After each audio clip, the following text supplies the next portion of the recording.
Zaman değişir, maskalar düşür. Köhne nağıllar yeni ritimle danışır.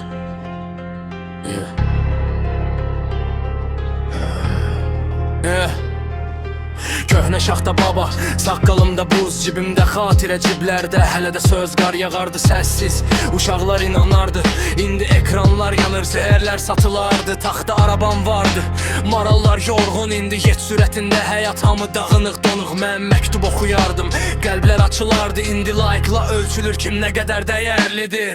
Köhnə şaxta baba, keçmişin səsi, yeni qarqızı bu dövrün nəfəsi. Biri xatirə, biri trend, biri buz, biri alov, yeni ile yeni qalır değişir. Sadece biraz rol. Yeni qarqızıyam, stilim füturisti, qar kimi soyuğam, flowum millins, Instagram story, neon işıqlar, nağılda update oldu, sürət filter qaydalar. Mən donmuş duyğuları ritmlə əridirəm. Köhnə sistemi yox, gələcəyi sevirəm. Saqqal yox, nağıl yox, amma hədəf var. Bu dövdə möcüzə ayaqda qalmaqdır qardaş. Köhnədir inəm ölməsin, yenidir gerçəklik gizlənməsin. İki nəsil bir səhnə, bir tarix, bir an, qar altındakı şəhər eyni, insan başqa zaman.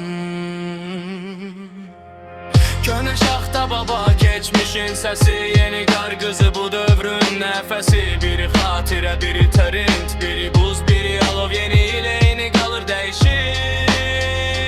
Sadəcə obraz rol.